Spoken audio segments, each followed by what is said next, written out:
I think the not alone part's a key thing, because pain and suffering or challenges cause us to isolate. And when we isolate, we feel like we're abandoned. We're all out there by ourselves and we're on a sinking ship. And the reality is, oh my gosh, if she can survive losing a child, I can survive losing a child. Or if she can build something, then I can do it. And if there's just as long as, we can live without food, we can live without water for a long time, but the reality is we can't live without hope.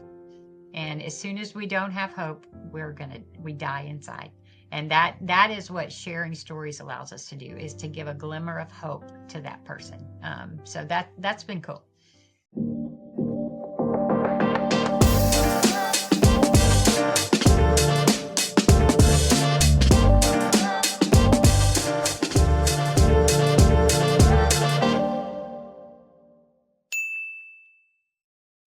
Welcome back to another episode here on the Hart Hustle podcast. Another great leader is coming on here to the show. Listen, sometimes life just hits you so hard, it forces you to rebuild from the ground up.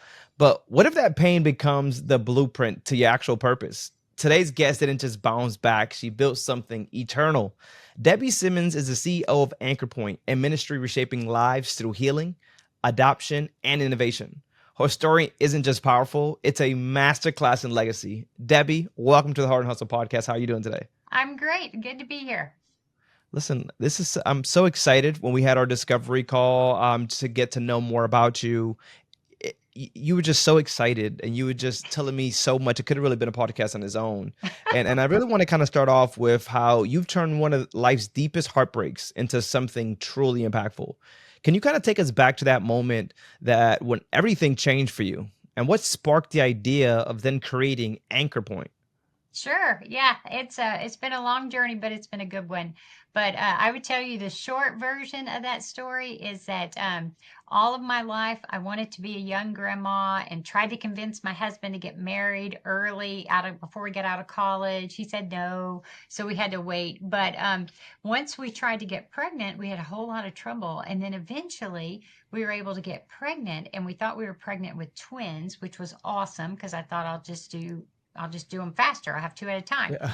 And what happened was I started to look like I was going to miscarry, and ended up in my high risk doctor's office and an ultrasound, and went from finding out that we were pregnant with twins to finding out that we were pregnant with quads.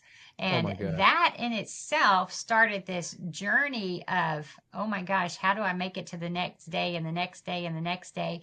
And so we just kind of went on our way. And the funny thing is, I was the breadwinner at the time. My husband's in graduate school. So you can imagine all the things rolling around in our head as we try to figure life out. And ultimately, at 26 weeks, I figured out that my water had broken on one of the sacs, and the doctor sent us to the hospital and said I would have to stay there. And our goal was to make it to 30. And we went, and I begged my husband to stay the first night with me because I was like, just like, ah. And it was a good thing that he did, because the very next morning, one of the babies was deciding that they were going to come, and the boys were born at 26 weeks. And unfortunately, that was many decades ago. Unfortunately, technology did not exist at that point to help them survive. So they literally were born and placed in my arms. And when that happened, they passed away because their lungs just weren't developed enough. And so what we went to the hospital in hopes that we would celebrate births, we end up planning funerals at the same time. And I just remember that night after the boys were born, laying in the bed and going, God, I don't know how to figure my way through this. I'm overwhelmed. This is so frustrating and everything. Mhm. And I just chose to put a stake in the ground and say, I'm going to trust you.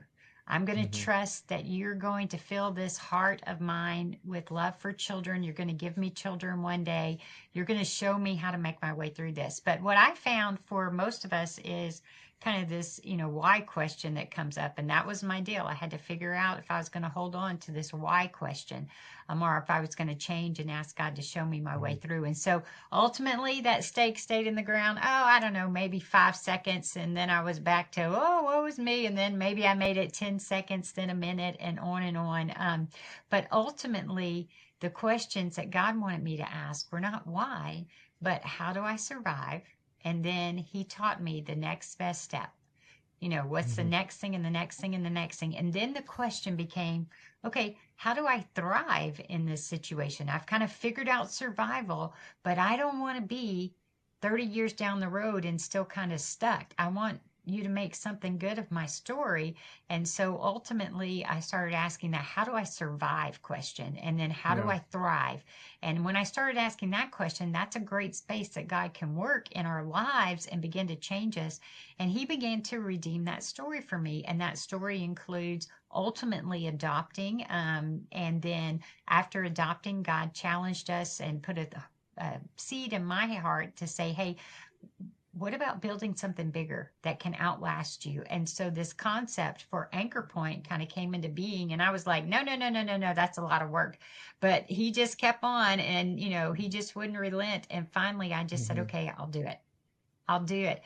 And so we started building it. It's 15 years old now. It impacts thousands of lives. And I will tell you, it all comes out of the fact that I walked through a difficult situation. I trusted him with it and I allowed him to take it and to turn, my pain into someone else's gain as we continue to go through and impact lives both now and for eternity. So that is how we ultimately got into the anchor point piece of what we do.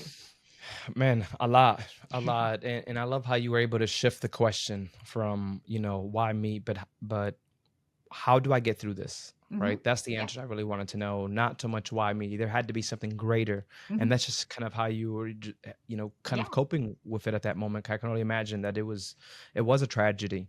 Hmm. But then you also continued, and then you wrote the book, The Heart of Legacy. Hmm. I imagine that was kind of both healing and heavy. What's actually something from the book that surprised you, even during the writing process, that maybe you weren't even thinking of? You know what's been most amazing to me, I think, and I think I was telling my son this last night Mhm. because my oldest son, it's interesting. You think your kids know everything about you. My oldest son, he's 33, got on the phone last night and he was like, Mom, I finished the book. And I had to read it because I had to figure out if you said anything about me in it. And and I was like, you survived it, didn't you? And he was like, yeah. But he goes, you know what? I get you now. I, there are things that I didn't know that he learned in the book. And so I was Yeah. telling him, I said, I feel, and I think a lot of people feel like our story maybe isn't as valuable or as important. And so we don't share our stories. And actually there's power in sharing the story so that other people are encouraged and everything. Mhm. And I go, the more I've shared it and the more people tell me, oh my gosh, that really made a difference or that stuck Yep. out to me. That's been for me the most eye-opening thing in the whole process is that God is using that in other people's lives. Mhm. And if I would have kept that story just to myself, I talk about it, but putting it in writing and putting it on Amazon and putting it out there for the world to see, it's like people are like, that mattered. That makes a Mhm. difference. And that Mhm. has been exciting for me to watch God use that and continue Yeah. to redeem that story for me. Yeah, I'm a big believer that we go through life for those testimonies. Mhm. I and for you, right, sharing that story, there's somebody else that is going to deal with what you have had to deal with Mhm. or have already dealt with that and never seem to find anyone that understood them. And I think that's usually the hardest part. And that's why it's so common. It is not common, but it should be common that we start to tell our stories more Yeah. because that in itself is so inspiring. There's so much education behind it, right? You Mhm. experience so much things that you can actually help people, become a resource to someone. Yeah. So I love that you said, I want to tell my story Yeah. because I can only imagine you tell your story to someone and it's like, man, if I and they start to open up and tell you their story, right? Mhm. Because we all have a story, and I'm a sucker for stories, which is why I love doing this podcast here, is because we get to hear some amazing stories, but give a platform to people that never even knew that someone like them exist, that Mhm. someone that went through their pain exists, right? And like you mentioned, it makes all the difference in the world when you realize like, wow, I'm not alone in this world. Yeah, I think the not So alone part's a key thing because pain mhm, and suffering or challenges cause us to isolate. And when we isolate, we feel like we're abandoned. We're all out there by ourselves and we're on a sinking ship. And the reality is, oh my gosh, if she can survive losing a child, I can survive losing a mm, child. yep, Or if she can build something, then I can do it. And if there's just a, exactly. you know, as long as, we can live without food, we can live without water for a long time, but the reality is we can't live without hope. And as Eh, soon as we don't have hope, we die inside. And that is what sharing stories allows us to do, is to give a I glimmer of agree. hope to that person. So I agree. that's been cool. And you're not just helping people survive trauma, Debbie. You're really teaching them to break cycles. Mhm. Do you actually have a story that maybe you can share with us of someone who walked through your doors and left transformed? Yes, yeah, always. We have thousands of them, but the There really we cool. go. I want to hear I the grabbed a story. couple for you because I think they're pretty good. And one of them has to do with our Pathway to Hope camps, which are therapeutic camps for families who have kids that are struggling. So, teaching these kids to use their words versus their behaviors to get their needs met. And if you have a trauma background, you're going to use behaviors a lot of times because you just can't figure out words. And the whole family comes to camp. Okay. And what I find is that when the families, I have one particular family in mind that when they came to camp, they just did not get their kid. They had an adopted child and he just was wired different. His trauma was in the way. And what happens is what we see is this dynamic of the kid loses it, the parent loses it, and then they go back and forth Mhm, and everybody ends up damaged in the end. And the reality is what the kid was doing was maybe using bad language, things like that, and argumentative and all this stuff. And what we had to teach the parents is to teach the parents to be able to look in that child's eyes, still see his preciousness, even though we got this maladaptive behavior going on, and mhm, for them to hear what he's really saying. And what he's really saying is, Mom or Dad, I need you now more than ever, but I mhm. don't know how to tell you. Now he's cussing at the same time, right? So you got to Yeah. hear this. And if I am not healthy, then I'm going to get triggered. If I'm in a pretty good place and my kid's losing it and I can hear, Mom, I need you now more than ever, then this family can learn to connect with that child and lean into the difficult behavior, because what we need to do is help that kid learn how to maneuver through the behavior so he has resilience when he loses it. And these parents came and the dad was like, I just don't get him. And in the end, they were so connected. And when you think about this kid's future, his future boss that he doesn't get, Mhm, along with, if he can get it right with his dad, he can get it right with a boss. And this makes mhm, a difference for eternity for that kid. And then for the parent to go, okay, I'm not so bad. I can do this. I can lean in. I can figure my way and I can stay in these hard places and it's okay. And so when they're sitting there with me as a mom of 9 adopted children that have trauma, and I'm going, you're going to be okay. Just breathe yeah. and lean in. That is a beautiful scenario. It doesn't mean this family is not going to have hard things that they Mhm, go through, but now they have a process and a system for going through it. And that is where the sweetness is how they can grow and continue growing through it, because the resilience piece is actually more important than getting it right every time. So from that perspective, that's one example of a family. And then we had another young lady that came to us one time. She was pregnant. She was overwhelmed. She didn't know what to do. She was trying to decide whether she was going to carry the baby or she was going to choose abortion. And we let her see the heartbeat and talked to her and just gave her hope. And she ultimately chose to move forward with carrying the child. Well, then our next step is, okay, you do want to be a good parent, right? And she's like, yeah, everybody says yes to that. And we're like, okay, well, good parents do what's best for the child. So let's mhm, talk about what skill things do you need? Okay, so let's do prenatal classes. Let's do parenting classes. What do you need material wise? How can we help you with that? Okay, what about a job? Let's talk about a job. Mhm. And so she went through the whole process with her pregnancy. And when we do the case management, it just brings the pressure down. Just having someone that sees hope in you and calls it out in you and walks alongside you and gives you the resources, doesn't do it for you, but does it with you, is empowering. And this young lady went through that. And then she came back and took her kids through the Pathway to Hope camp. Okay. Wow. And that's super cool. And she went to the Pathway to Hope camp, not because of her kids. She went because she said, okay, I just got to get better as a mom. Mhm. Right? And so she started doing that. And then her baby daddy, she eventually got married. They are now in one of the Bible study groups going through together. They do a communication course together. And ultimately, this has been about a 6 year process with her. And ultimately, she's now coming back and starting to be a volunteer, but she's also one of the biggest cheerleaders to help other women and girls find I love the that. ministry. And so I just think it kind of comes full circle, and like the breaking of cycles Mhm. is so important for what we do, and empowering them because they can do it. They just don't believe yet. And so we need to help them see how they can do it. Yeah. And the next step, what just one step, we can do. So, If the Hard and Hustle podcast has ever sparked any idea or made you think differently, do us a favor. Make sure to guys share this, post it on LinkedIn, or even text that nonprofit friend that you just have. Whatever works, this is what keeps the conversation going and allows us to just grow this community together. Seriously, we appreciate you. I like that. Help them believe. mhm, I do. I believe that a lot of people just do not believe in themselves. They don't mhm, know their worth, right? They don't understand the value they truly mhm, have. And then there's individuals like you, Debbie, that help them understand that and what that mhm. actually looks like. So, and I love that you're in this space, but I don't want you to pass by something. You mentioned you adopted 9 children Yeah, while still running this mission.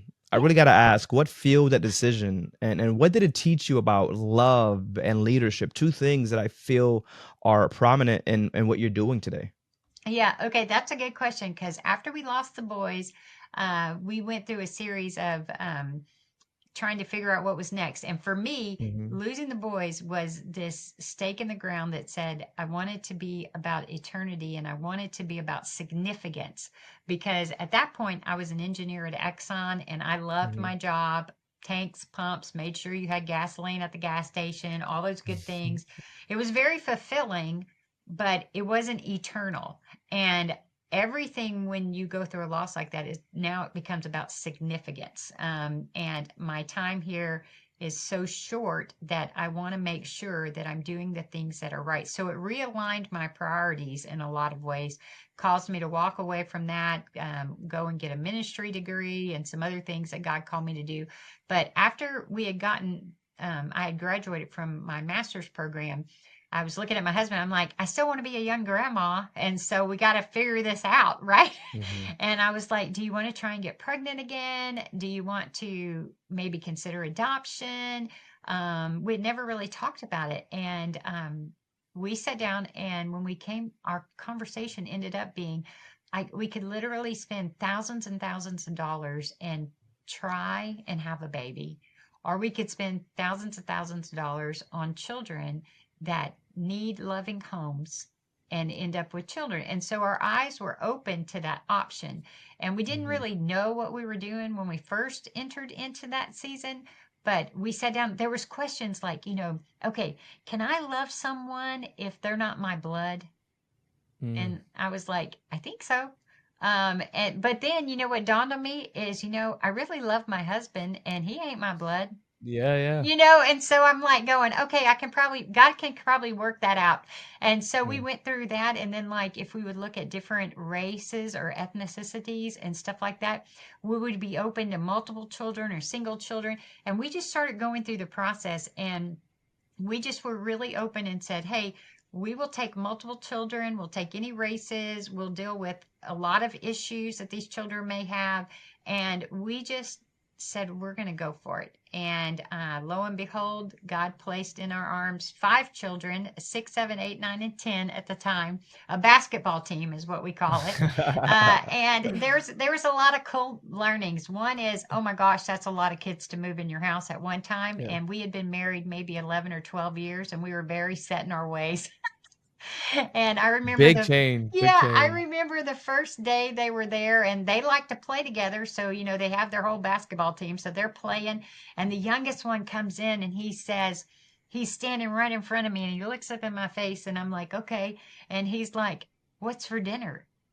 And I'm looking at this kid and I look down at him and I'm like, dude, do you ask this every day?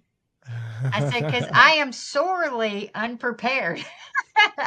And so you talk That's about funny. my organizational management masters, picked up. We got laundry systems, we got food systems, Yeah. we got, all these things that we had never had to do before in our home. And so we started putting systems and processes in because these kids need high nurture. They need high structure.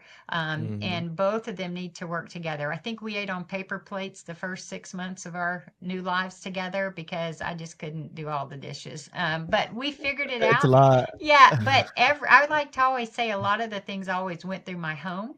And we had 5 children at the time when God planted the seed to do Anchor Point. And I was working a Wow. full-time ministry job. And I said, God, you got the wrong girl. I said, I do full time ministry. I got a full time mission field in my house, and you're telling me to go start. I'm like, no, this takes too much time, money, all this stuff. But he wouldn't relent. And finally, my job went away. And he's like, do you have time now? And I'm like, yes, I think I do. I got plenty. Yeah. And so I'll do whatever you ask. And what I've learned is that sometimes I hold out for a long time, but I've gotten much better at saying yes faster because That's my good. faith muscle is growing stronger. And so I think, you and I have lots of opportunities that come our way that sometimes we just don't want to lean into. But Mhm. when we lean into them is when the significance can start. And I think Yep. that is, and sometimes it requires getting structure in place Mhm. so that you can see 100%. it. But those children have been a blessing, but they've stretched and grown us as parents and as leaders because the things that I do with my kids it comes into leading my staff the same way, being Yeah. sensitive to them and to know that they need structure, they need nurture, and we're going to figure our way through it all. And they need to know I'm committed to them. So those are some key points that I've kind of taken I like away that. over the years. How big have you been able to grow the organization now It from it what it started? has well it we raise probably about 1.4 million a year, so it's a Wow, that's good. fairly large organization, and the impact is probably about 3,500 people a year when you look at everyone that's Yeah, attached that's to cool. the different systems. Mhm. So it's just gotten bigger and bigger, and what I've found is I've had to be very wise to understand that I need to know what I need to be focused on and what I can delegate. Because Mhm. if I don't, then the size of the organization is always limited by the people at the top. And if I'm staying like, I love being in the client room, right? But if I'm in the client room, who can be out raising money or who can be Mhm. out, helping churches come alongside of us or others? And a lot of people can't do that. Only the CEO can do that sometimes. And so I've got to make sure that I'm doing the right things and then we're empowering people to step up and fill the gap, whether it's volunteers, other staff, things like that. So, I love it. And what do you see as you're scaling and you're growing? mhm. We now, everyone is kind of being affected by AI, whether some are understanding what it looks like, some of them don't. But I think last time we spoke, you mentioned that AI is something that you're actually peeking around the corner and figuring out how it helps. What does We're that look like for your organization? we're definitely figuring it out. I will tell you though that there are days that I go, "Oh my gosh, this is so much great stuff." And and so it can Mhm. become so overwhelming that it becomes paralyzing. Okay, so you have to take a little piece and figure out how to implement it, a little piece and figure out how to implement it, and don't worry that the whole world's already got all the rest of it figured out, even though they don't, but I feel that way. I'm like, oh my gosh, I should have a funnel for that, and I should be doing this, and it should automate this. And a staff member and I were talking this morning, and she was like, I'm just overwhelmed. And I'm like, okay, let's just do the next best step. And Mhm. I need you to get this piece automated. Can you do that this week? And she's like, yeah. And I'm like, okay, then that will take that off of our list of things we have to constantly monitor. So the ways that we have ended up using it currently is I do use it for quite a bit of research. It makes researching so much Mhm. faster. And the better I am at asking good questions for it is helpful. So that's a skill that I have to learn. My Correct. husband does that really good. He writes some crafty little thing and it pops up with a billion things, and I write, why do you do this? And it pops up with two things. And I'm like, okay, that's not helpful. But I'm learning that because it is a great way to grasp a lot of information in a very Mhm. short time. It can also tailor for me kind of what are the things that are trending out there that people are struggling with in the arena in which we work. So tailoring how we write blogs or how I do public speaking in different situations. So it's very helpful for that, for speeding up some of the process that we do in that. And then we are looking, as my staff's getting more, as I'm getting better and I'm training them, we're looking at pulling it down into the client experience and a kind of beginning to move that in a direction to relieve some processes off of people, to be able to let them have more time. It doesn't get rid of the process. It's just like you get Mhm. to manage it now. So the Correct. more we can pull those in, I think the better off that we are. And when I get paralyzed is when I just like want to throw my hands up. But if I just go, okay, let me just look at this one piece, that's the best way it's been for us to implement right now.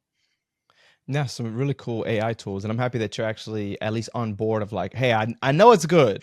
It's just trying to figure out how do we get it in here so that I can deal with it, right? Like I could Yeah, talk to it, the yeah. basics of it. Mhm. And I love it. And we're coming here short on time, and I just really want you to kind of share where could people find information about more about your organization and the book that you've also have out. Sure. Yeah. So Anchor Point is anchorpoint.us. Very simple. And they can go and find out about the camps and all the different things that we do and how you volunteer. You can be on the 911 prayer team, those types of things.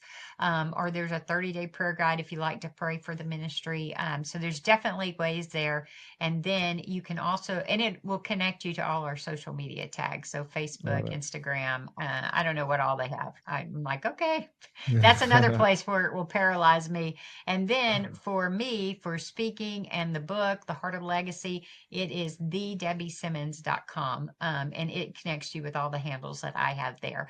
But they can definitely get straight to the book. And then as a special preview on May 8th, we have another book coming out. I am a co-author with about 50 other authors on a parenting book.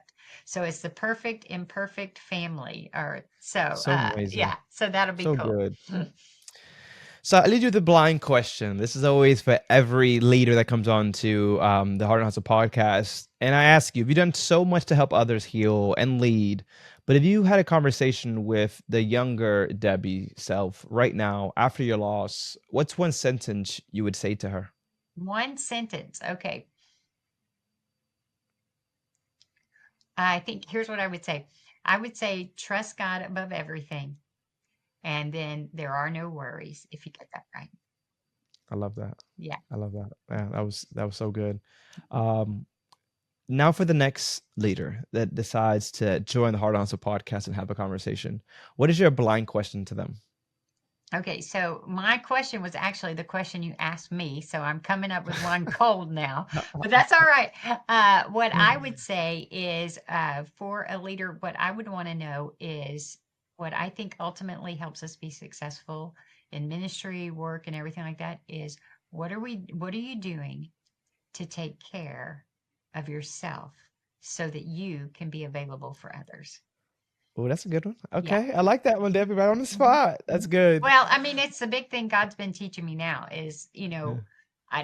if I don't take care of my health and I don't take care of, the stresses in my life that compound on us, then I am not going to be here for long. And I want to give it as good a run as I can. And so if I don't Mhm. focus on those things, and as you get older, some reason things don't work as well sometimes. So you got to get that right.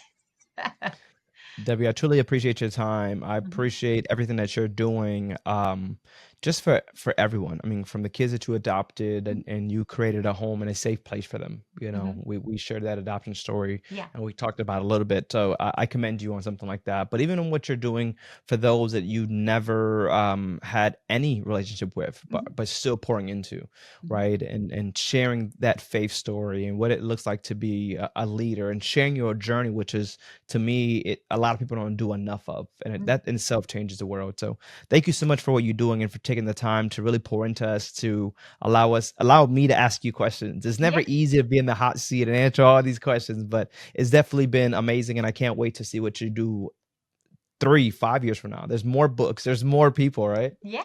Always, always. There's always a lot of people to reach. So definitely so. Well, Debbie, thank you so much, guys. This has been the Heart and Hustle podcast. Make sure that you guys do go ahead, like, subscribe, and comment so we can continue to share the testimonies, continue to share the stories like great leaders like Debbie Simmons continue to share. Remember that our stories truly make a difference. All we got to do is continue to share them. This has been the Heart and Hustle podcast. We'll catch you guys on the next episode. Talk to you later.